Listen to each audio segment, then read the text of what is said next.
कुल मोमबत्ती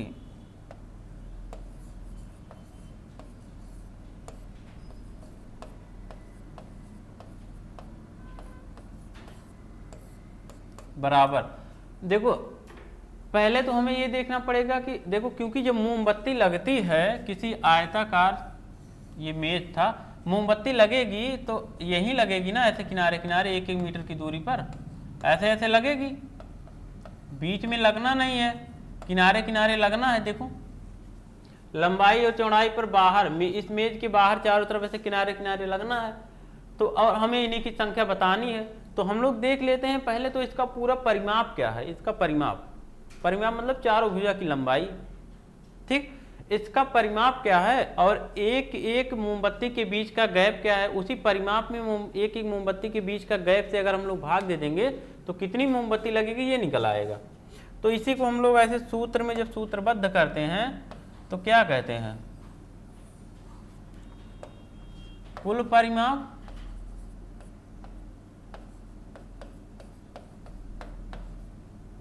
और बटा बीच की दूरी,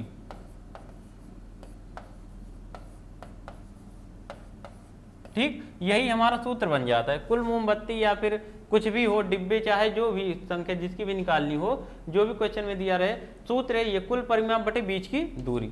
अब यहाँ पे अगर आयत दिया रहेगा तो आयत का परिमाप, वृत्त दिया है तो वृत्त का परिमाप, वर्ग दिया है तो वर्ग का परिमाप, जो भी दिया रहेगा उसका परिमाप, और जो भी रखा रहेगा उसके एक एक के बीच की दूरी कितनी है। तो देखो यहाँ पे परिमाप कैसे, आयत की बात किया है ना, आयत का परिमाप क्या होता है, 2 गुणे लंबाई प्लस चौड़ाई। तो 2 गुणे लंबाई कितनी है, लंबाई है 6 और चौड़ाई कितनी है 4, और बटे एक एक मोमबत्ती के बीच की दूरी कितनी है, कितनी कितनी मीटर पे, 1-1 मीटर, 1-1 मीटर मतलब 1।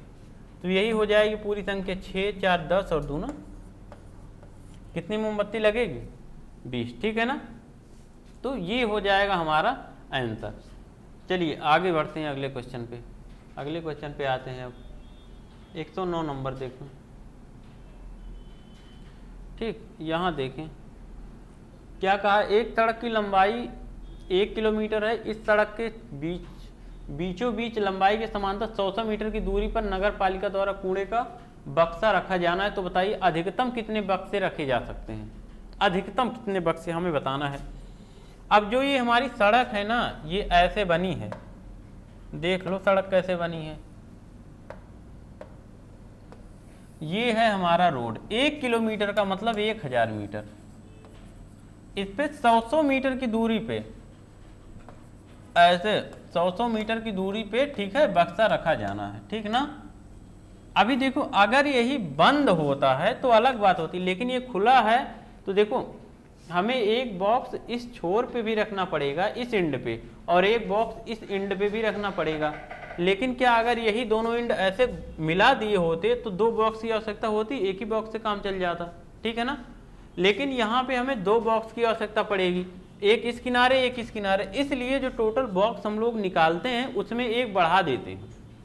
जहाँ पे भी खुली श्रृंखला रहती है ऐसे ना, वहाँ पे हम लोग जितना हमारा आता है उसमें एक ऐड कर देते हैं। जब हम लोग सूत्र बनाते हैं, देखो कैसे बनाते हैं, इसका सूत्र देखो कैसे बनाएंगे। जब इसका हम लोग सूत्र बनाएंगे, ठीक है, बक्सों की संख्या, ठीक है, नंबर जब निकालेंगे, कुल लंबाई और बटे बीच की दूरी, ठीक है, एक एक बक्से के बीच की दूरी, और +1 हमें क्यों करना पड़ा, हमने बताया क्योंकि ये जैसे ये पेन है, अगर इसी पेन को हम लोग ऐसे मोड़ के मिला दें और बॉक्स इस पे रखें, एक बॉक्स यहाँ पे यहाँ पे यहाँ पे, और इस दोनों छोर को मिला दें तो इस दोनों छोर के मिले हुए स्थान पे एक ही बॉक्स से काम चल जाएगा। लेकिन अगर ये ऐसे खुला रहेगा तो यहाँ के लिए अलग बॉक्स, यहाँ के लिए अलग बॉक्स रखना पड़ेगा हमें, बात समझिए। तो इसीलिए हमें एक ज़्यादा रखना पड़ता है, इसलिए +1 कर देते हैं। अब देखो कुल लंबाई कितना है, 1000 मीटर था ना, 1 किलोमीटर, और बीच की दूरी कितनी थी 100 मीटर और +1, ये देखो यहाँ से ये 10 हो गया और 10 1 11। तो ऐसे क्वेश्चन में हमें एक एक्स्ट्रा ऐड करना पड़ता है, तो हमारा आंसर क्या हो जाता है 11, ठीक। चलिए आगे बढ़ते हैं।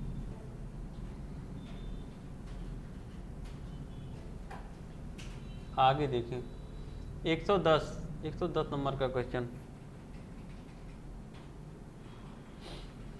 भारत और पाकिस्तान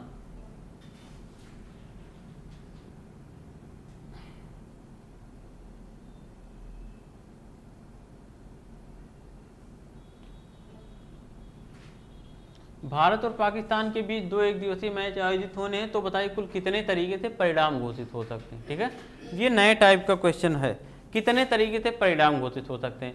हम एक क्वेश्चन यहाँ पे बता दे रहे हैं, बाकी सारे के आप लोग हाँ लगाने की कोशिश कीजिएगा। ठीक है, अब सर आ गए, दूसरी क्लास होने वाली है, तो यहीं पे हम लोग बंद कर देंगे अपनी क्लास। चलो एक क्वेश्चन बता दे रहे हैं कैसे लगेगा। भारत और पाकिस्तान के बीच 2 एक दिवसीय मैच आयोजित होने हैं, तो बताइए कुल कितने तरीके से परिणाम घोषित हो सकते हैं। अब देखो पहले तो ये बताओ, जब कोई क्रिकेट मैच होता है तो उसका रिजल्ट कितने तरीके से आ सकता है। सपोज दैट अगर एक मैच खेला गया तो उसका रिजल्ट कितने तरीके से आ सकता है। एक तो इंडिया और पाकिस्तान के बीच हो रहा है, ठीक है, ये है इंडिया, ये है हमारा प्यारा भारत, और ये है पाकिस्तान। ठीक, देखो एक तो ये हो सकता है कि भारत जीत जाए पाकिस्तान हार जाए, दूसरा ये हो सकता है कि भारत हार जाए पाकिस्तान जीत जाए, और तीसरा ये हो सकता है कि ना भारत हारे ना पाकिस्तान, मैच क्या हो जाए, ड्रॉ हो जाए। तो मतलब एक मैच में 3 संभावनाएं बनती हैं, एक मैच के लिए 3 संभावनाएं बनती हैं। तो अब हम लोग आते हैं अपने सूत्र को, कैसे बनाते हैं सूत्र। कुल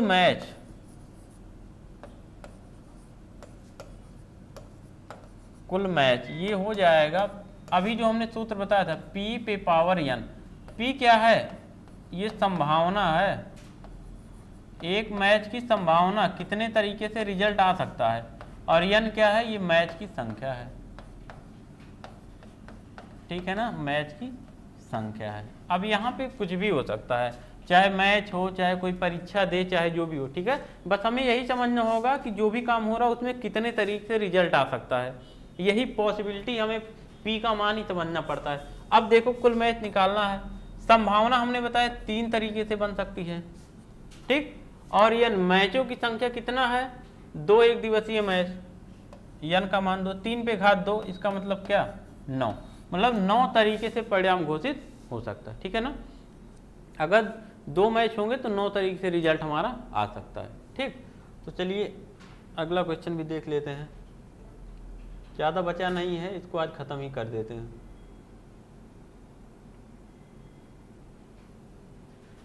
रुकिए,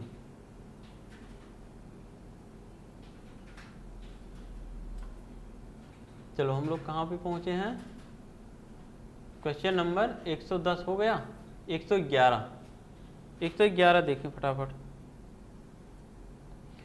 कहा एक विद्यार्थी ने रेलवे भर्ती बोर्ड की 3 परीक्षाएं दिया, कुल कितने तरीके से उसके परिणाम घोषित हो सकते हैं। अब देखो परीक्षा में परिणाम कितने तरीके से आता है, या तो कोई पास होता है या तो कोई फेल होता है। अब परीक्षा में ड्रा तो होता नहीं है कि मैं ड्रा हो गया। ठीक है, तो जब परीक्षा में ड्रा नहीं होता है तो मतलब परिणाम 2 ही तरीके से आ सकता है, या तो आप फेल हो जाओगे और या तो पास हो जाओगे, तीसरा कोई तरीका नहीं है।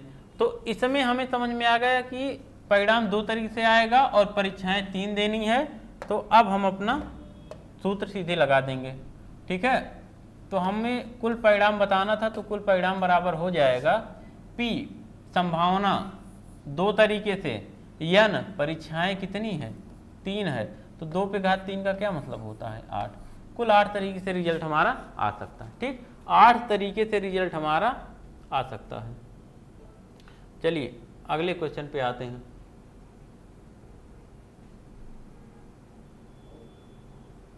देख लेते हैं अगला क्वेश्चन क्या कह रहा है। अगला क्वेश्चन कहा है यदि n ऐसी प्राकृतिक संख्या है जिसका मान 1 से बड़ा है, तो बताइए वह बड़ी से बड़ी संख्या कौन सी होगी जो n ब्रैकेट में n स्क्वायर -1 को सदैव विभाजित करेगी। बड़ी से बड़ी संख्या बतानी है और सदैव काटने वाली संख्या बतानी है।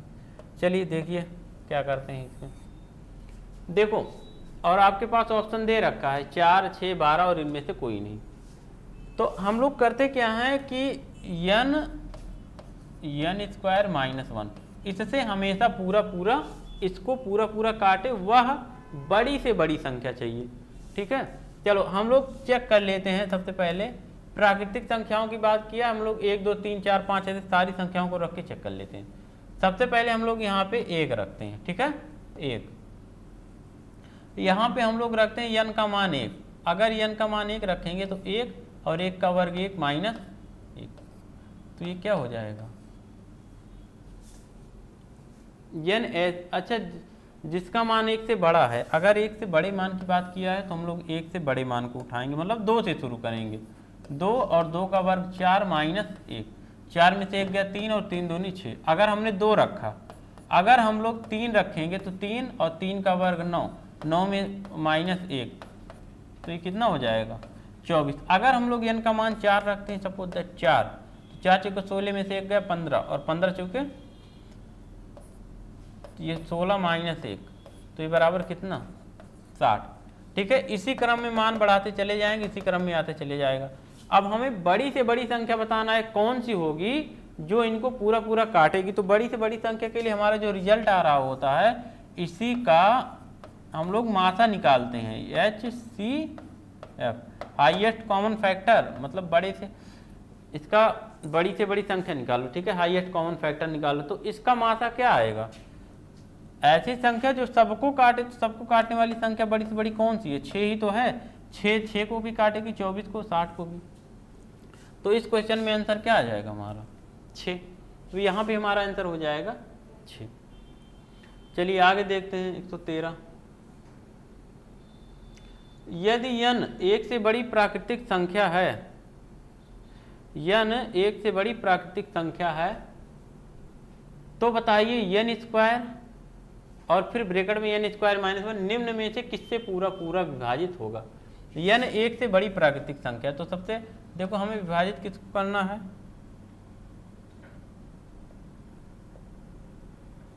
हमको काटना है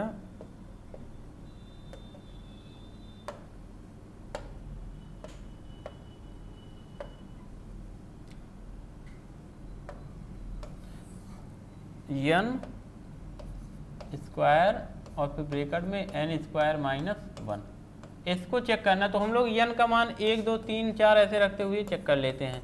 अच्छा, 1 से बड़ी संख्या की बात जब भी करेगा तो हम लोग 1 से बड़ा मान रखेंगे। 1 से n का मान 1 से बड़ी प्राकृतिक संख्या, तो n का मान 2 रख लो, 2 का वर्ग 4, 2 का वर्ग 4 और माइनस 1, 4 में से 1 गया 3 और 3 चौके 12। अगर आप n का मान 2 के बाद 3 रखोगे, तो 3 रखोगे, 3 का वर्ग 9 और यहाँ 3 का वर्ग 9 में से 1 गया 8 और 8 9 72। अगर आप n का मान 3 रख लिए, 4 रख लो, तो 4 का वर्ग 16 और ये 16 माइनस 1 15, 15 का 16 में गुणा, 15 छक्का 90, 9 और 15 की 15 9 24, 240। तो ऐसे ही मान बढ़ाते जाओगे, ऐसे ही ये भी संख्या बढ़ती चली जाएगी। तो हमें बड़ी से बड़ी संख्या सदैव पूरा पूरा काटने वाली चाहिए, तो उसके लिए हम लोग इनका क्या निकाल लेंगे, मासा।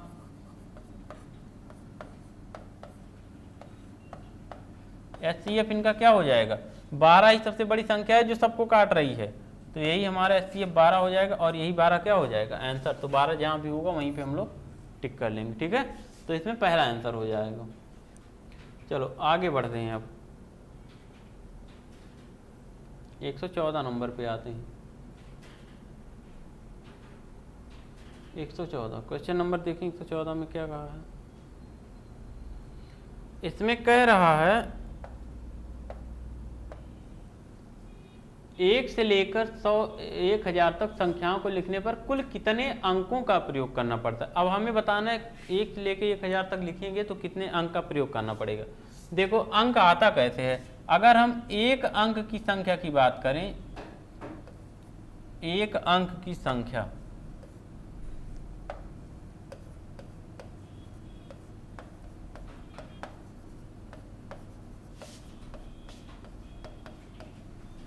एक अंक की संख्या कितनी होती है, 1 से लेकर 9 तक, मतलब 9 संख्याएं।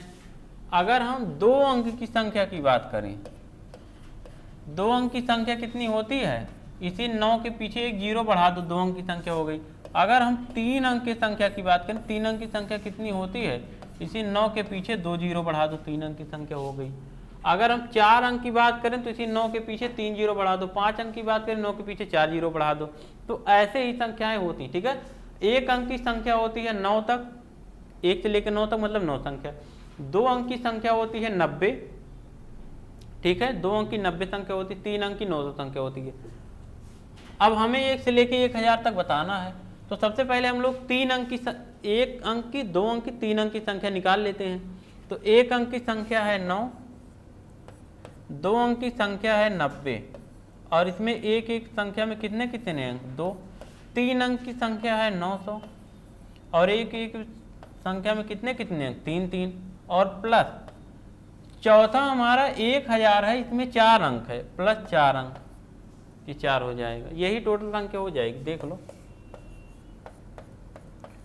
180, 2700 धन 4, इनको जोड़ लो।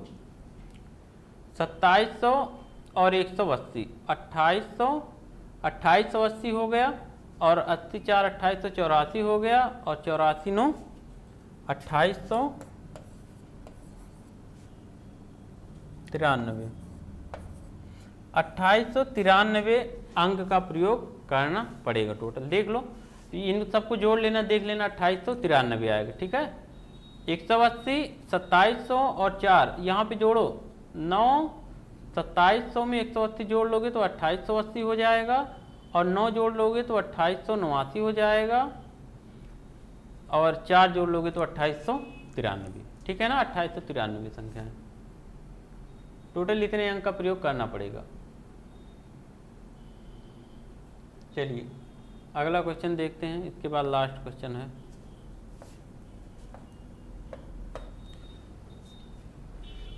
दिया है 7398952 में 9 के स्थानीय मानों का अंतर बताइए। स्थानीय मान 9 किस स्थान पे है, इकाई, दहाई, सैकड़ा, 9 का स्थानीय मान ये हो गया।